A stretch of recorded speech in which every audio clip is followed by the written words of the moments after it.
At the Australian Childhood Foundation, we work with so much pain and so much trauma that has occurred in the lives of children. We're constantly looking for ways to help kids recover, to engage the resources around them, the people around them in relationships that are going to help support them and really leave the impact of the trauma behind as they grow older. And that's why Sensorimotor Psychotherapy and the partnership that we have with Pat Ogden and her institute is so important to us.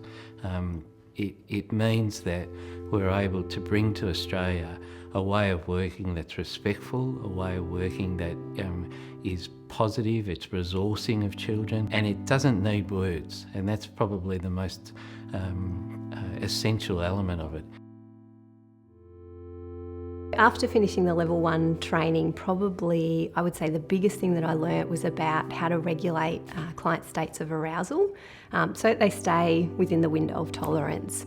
And a really, really important thing that I learnt is that you've got to choose the right intervention depending on whether someone's hyper-aroused or whether they're hypo-aroused.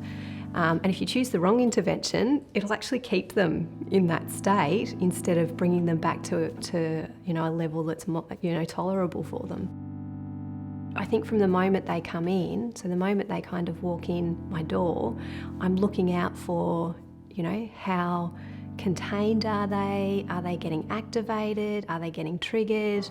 I'll even pick up on clients that, they might be running late, for example, and they'll walk in the door and they'll just be frantic. And I just slow it all down. So, invite them to come in, have a cuppa, and they're kind of thinking, oh, I'm 10 minutes late, I'm, using up my session, I've got to get into this. And probably in the past I would have done that. I would have grabbed out my assessment form and got straight into it and had a look, okay, what symptoms are they presenting with and all of that sort of stuff. But now I know that you just can't do that because we won't get any of the work done we need to do. I'd absolutely recommend the level 1 training course to, I think, anyone that is working with clients with trauma. A lot of the training courses are very top-down, so cognitive behaviourally based, which has its place and it's fantastic, but trauma is very much held in the body. So unless you have strategies to resolve what's happening in the body and in the nervous system, then that arousal just kind of keeps on going and it doesn't really ever resolve itself.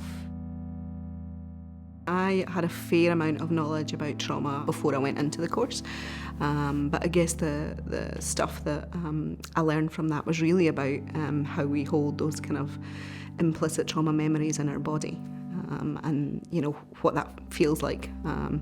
And I guess how we can begin to work with that. So for me, I had a lot of experience working with the emotions and the thoughts of people, particularly work a lot with children, so working with that stuff.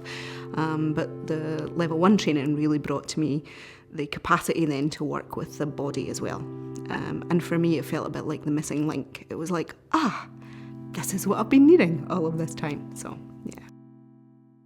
The whole concept of kind of sequencing through that trauma and allowing people to have that experience so that they can come back down to kind of a calm situation, and if they can't do it themselves, if their body's not doing it, that we can actually kind of walk them through that process. So reinstating that active kind of defence, I guess, is the in a response to trauma, which can really help in some ways uncouple that experience.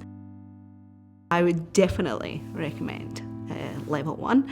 I think for anybody who's working with children or adults who have experienced trauma, it just brings that added dimension to that work. So, that somatic kind of body-based stuff, which for me, previously having kind of worked with the cognitions and the behaviours and the emotions, it always felt like something was missing. And I think level 1 brings that something that's missing, that kind of body-based work.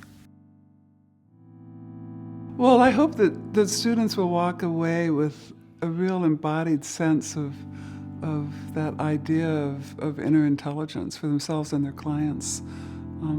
And also, I hope that they will walk away with a new kind of relationship to embodiment and kind of an honoring and valuing of the body.